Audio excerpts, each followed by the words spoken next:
mwensi weetaga abatalina mikwano ku nsi wafuuka mukwano gwabwe abatalina bazadde ku nsi wafuuka muzadde asinga amazima gwe byonna mu byonna olina byonna ensi yeetaaga ssebo endwadde ezaalumanga wafuuka musawo asinga abayala bakuta yegwe emmere ensi gyetaaga obwavu wadduka nabwo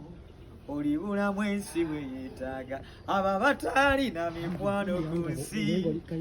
wafuuka akayimba katambula katya bannaye okayimbye nze mwoyo w'oluyimba nawe bane kabansabira okuganja kali kusabira okuganja era nsaba Yesu nga bw'ali byonna mu byonna Mukama oyo nga bw'ali byonna mu byonna akuwa okuganja mu linnya lya Yesu twala okuganja genda okuganja mu linnya lya Yesu amina twala okuganja kwa kama konna okuganja mu linnya lya Yesu amina twala mu linnya lya Yesu yimba nendo mu byonna byonna olina byonna ensi yeetaaga tata nyingiddewo samuyiga nawe oyingiddewo omusajja omugezi nayagala siyinza tebayinza mutansabira kati samuyiga gwe weetaaga kyebisinga obiina kama amagezi byonna polooza ze temukwatako ekituufu oluyimba lukwata ku buli muntu buli muntu yenna naye nga terukoma samuyiga oli otya ssebo jendise sanisa okukulaba ogamba obane ngani musajja sebo nawe oyagala kusabira mu kisibo nzo ojja kunsabira ojja kunsabira naye kati sooka obulire abantu bannange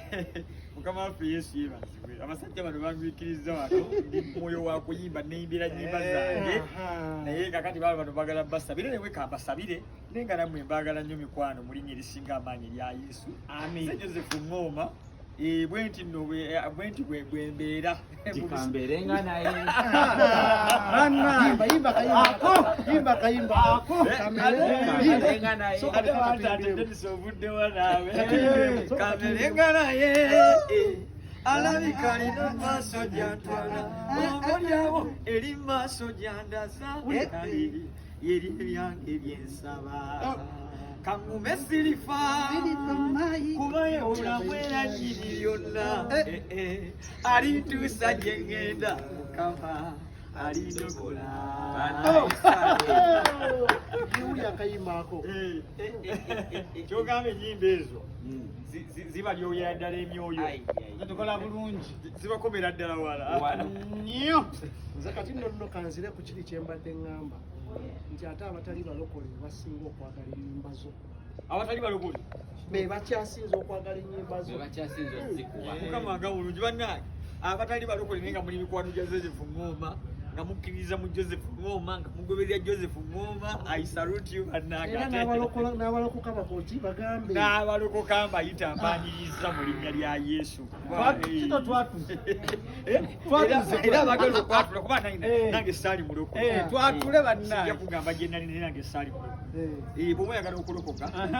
yatula bwatuzi ddamu ebigambo bino gamba nti Yesu olwaleero nsaba onsaasire onsonyiwe ebibi byange kubanga oli mwana wa Katonda era ekyakuleeta ku nsi kusaasira nsi nsonyiwa nsi bibi byayo muggwe ffenna tulokokera kama nsonyiwe ebibi ndokola olwaleero nkukkiriza ng'omulokozi w'obulamu bwange amannya gange gasangula eyo yonna gye gabadde ebitabo byonna ebyokufa n'ebitabo ebirala byonna ebibi bya sitaani byatalina kubeera gawandiike mu kitabo eky'obulamu era olwaleero nkwatudde